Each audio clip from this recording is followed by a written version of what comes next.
Goeiedag broer en suster, welkom by nog 'n diggie boodskap uit 'n heerlike Wellington.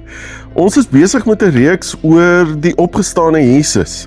En wat gebeur in die teenwoordigheid van die opgestane Jesus, wanneer hy opdaag? Laasweek het Letty begin met wat gebeur met die Emmausgangers in hulle teleurstelling toe Jesus opdaag. Vandag gaan ons stil staan by die verhaal van twee vroue, Maria Magdalena en die ander Maria. En kyk wat gebeur met hulle wanneer Jesus opdaag en in sy teenwoordigheid, wat gebeur met hulle? Want hier is hierdie twee vroue. Hulle was daar toe Jesus gekruisig is. Hulle wag tot die Sabbatdag verbygaan en vroeg die volgende oggend, die eerste dag van die week, is hulle op pad na die graf toe. Met afwagting, met verwagting in hulle harte, hulle dierspisserye, want hulle gaan Jesus se liggaam balsem.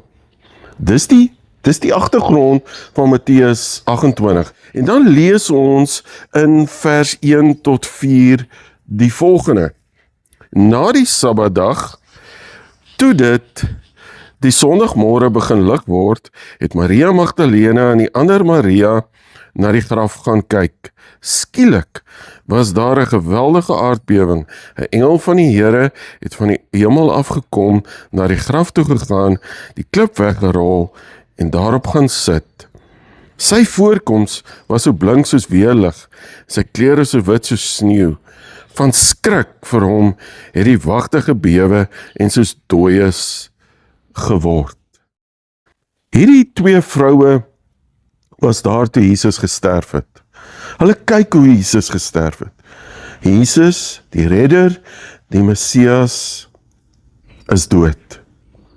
Hy lê in 'n donker graf. Daar's 'n steen voor die ingang gerol. Die verhaal saam met hulle Jesus, hulle Messias, is verby. Daar is nie meer 'n toekoms saam met hom nie. So hulle gemoedere is swaar, soos wat hulle na hierdie graf toe stap. Ons het 'n prentjie van Jesus wat in 'n donker graf lê en die steen is voor die ingang gerol. Het jy miskien al in jou lewe deur 'n donker tyd gegaan? 'n Tyd waar jy geen weg uit jou situasie gesien het nie. Jy het geen lig gesien nie. Alles was net nag. Daar's 'n doodsheid binne in jou gewees. Jy het geen toekoms gesien nie. Miskien gaan jy op hierdie stadium deur so 'n tyd in jou lewe. Hierdie vroue is op pad na die graf en hulle het net een vraag in hulle binneste. Wie gaan die klip vir ons wegrol? Nou, daar word vertel dat tot 20 mans nodig was, of sou wees, om hierdie klip weg te rol. So daar was geen kans dat hierdie twee vroue dit kon doen nie.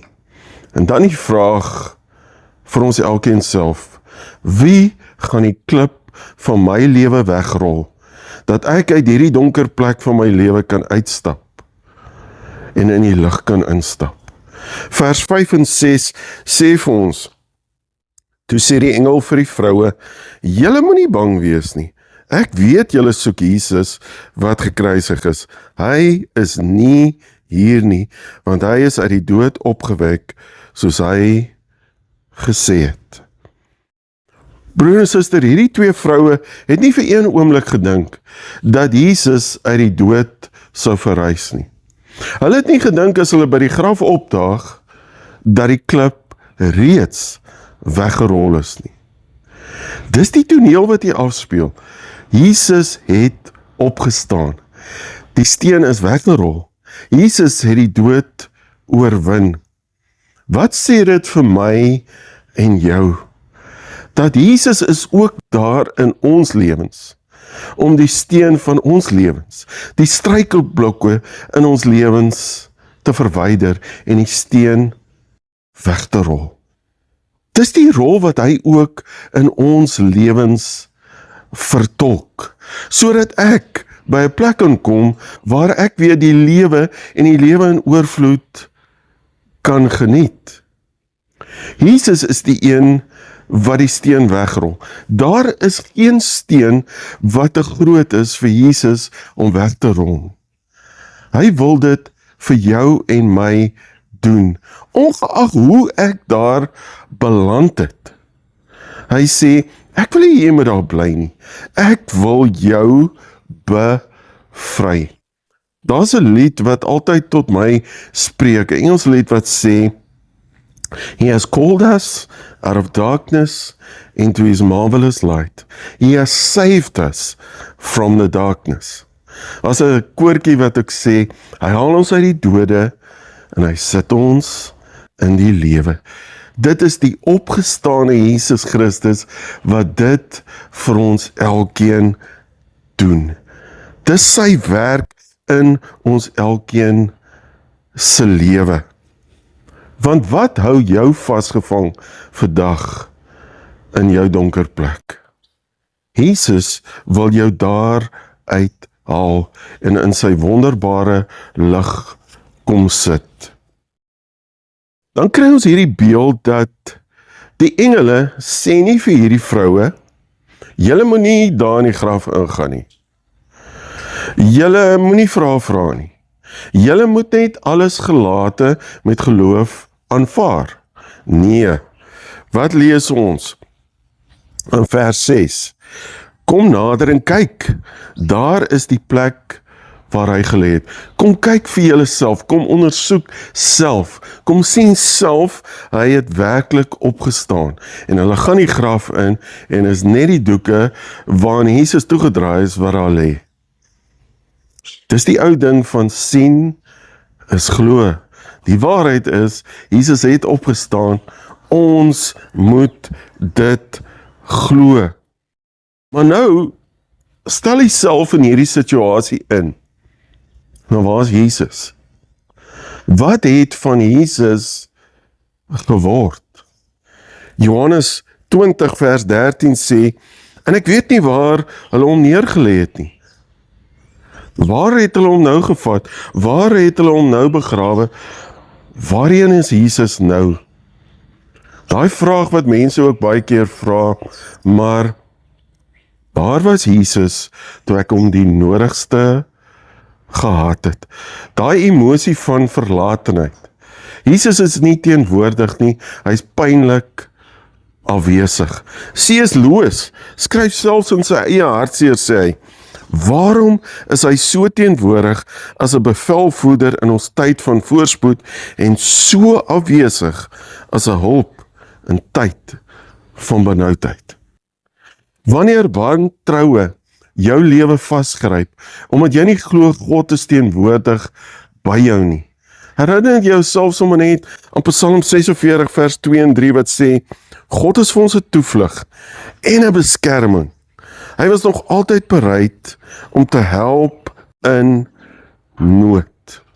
Hy was nog altyd bereid om te help in nood. Daarom is ons nie bang nie. Wat sê vers 7? Gaan gou en sê vir sy disippels, hy is uit die dood opgewek en hy gaan julle vooruit na Galilea toe. Dan, daar sal julle hom sien. Moenie bang wees nie, moenie bekommerd wees nie, julle gaan hom sien, hy is nie vir altyd weg nie. Daai ding waarmee ek en u ook worstel. Hierdie emosie van vrees wat ons baie keer ons lewens net vasgryp. Vers 8 wat ook vir ons sê, hulle toe hastig van die graf af weggegaan, bang, maar baie bly. Hierdie gemengde gevoelens van, ek is bang, maar ek het ook vreugde. Wat is opstanding Sondag? Vreugde, vreugde. Maar wat kry ons in die eerste gedeelte in hierdie verhaal? Die engel sê vir hierdie vroue, moenie bang wees nie. Want hier is 'n toneel wat hier afspeel, wat vreesaanjaend is. Daar's 'n aardbewing. 'n Steen word weggerol. Die soldate val omtrent flou met dit wat daar gebeur. Daar's 'n engel, wie se voorkoms so blink soos weerlig is. Die vroue is bang, en die engel kom, en hy troos hulle met die woorde, moenie bang wees nie. En hy sê hierdie woorde voordat hy met hulle deel oor die opwekking van Jesus uit die dood. Moenie bang wees nie. Dis amper hierdie woorde in Psalm 46 wat sê, vers 11, wees stil en weet, ek is God, bedaar, wees rustig.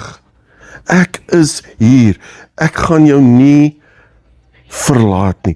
Ek gaan jou nie in die steek laat nie. Vers 9 en 10 lees ons, skielik het Jesus daar voor die vroue gestaan en hulle gegroet. Hulle het nader gekom, sy voete gegryp en hom aanbid. Toe sê Jesus vir hulle, moenie bang wees nie. Gaan sê vir my broers, hulle moet na Galilea toe gaan en daar sal hulle my sien. En daar sal hulle my sien. Jesus verskyn op die toneel en hier is hy saam met hierdie twee vroue. Hulle gryp sy voete, hulle aanbid hom, maar tog te midde van dit, moet Jesus vir hulle sê, moenie bang wees nie. Want opstanding is nie net vreugde nie. Opstanding is ook vrees. My lewe is omvergewerp, omgekrap. En dit is baie keer realiteit in my en u lewe ook. Ons kan weet, Jesus het opgestaan uit die dood. Ons vier dit elke jaar. Ek kan dit glo, ek kan dit bely, maar hoeveel keer is vrees meer as vreugde? Broer en suster, dis nie dat Jesus vrees uit ons lewe wegvat nie.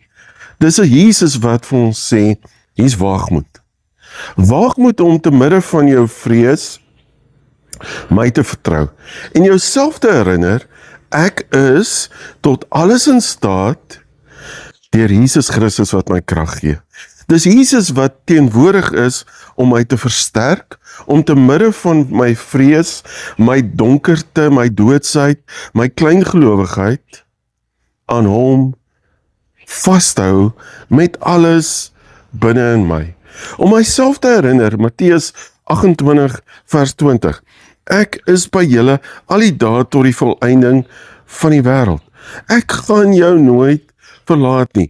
Ek is nie weg nie. Ek is hier. Want Jesus se opstanding gee vir ons die moontlikheid van vreugde, van hoop, van krag, van waagmoed. 4 vers 9.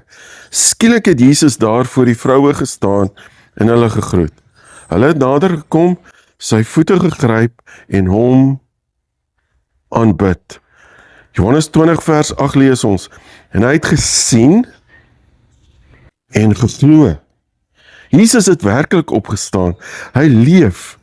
In my doodsheid, in my vrees, daag die opgestane Jesus op. Hy stap in my lewe in. Sy voete is die blye tyding in my lewe. Ek is nie alleen nie.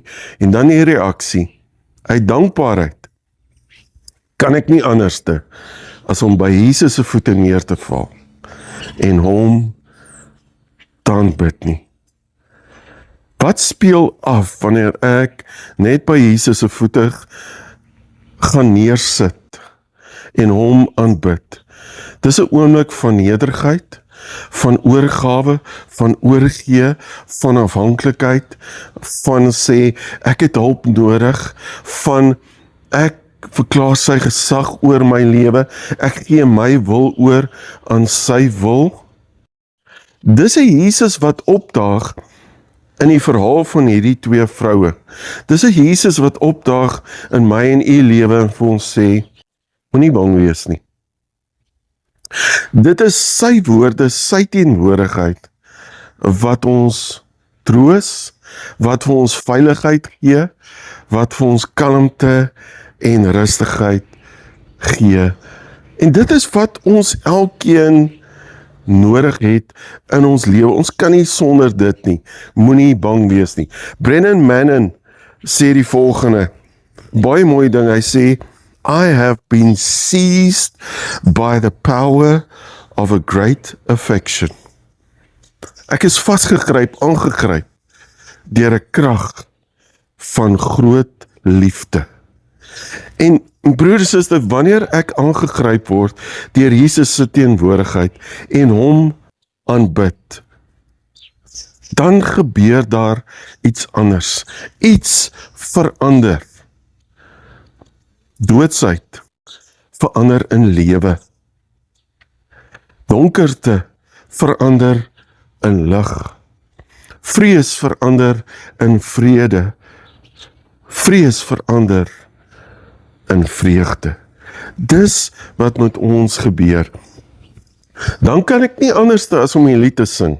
Hy leef, hy leef, hy leef hier in my hart. My Jesus leef vandag, hy leef hier in my hart. En broer en suster, as Jesus se voete vir ons 'n blye tyding is, soos wat dit was vir hierdie twee vroue, dan is die uitdaging in ons elkeen, is my twee voete 'n blye tyding vir mense in my lewe. Getuig my lewe van die opgestane Jesus Christus. Ons hoor hierdie woorde gaan vertel, gaan sê, is dit wat my lewe is? Gaan vertel ek. Wie help ek om Jesus, die opgestane Jesus, te sien deur my lewe? Gaan ek, soos hierdie vroue in gehoorsaamheid, met oorgawe en dringendheid in die wêreld in? Daag ek op in iemand se lewe wat my nodig het, wat Jesus nodig het? Mag ons dit lewe. Kom ons vat saam. Wat hoor ons hart en duidelik? Jesus het opgestaan. Jesus lewe. Broer en suster, mag ons hierdie waarheid oor die opgestane Jesus, mag ons dit omhels.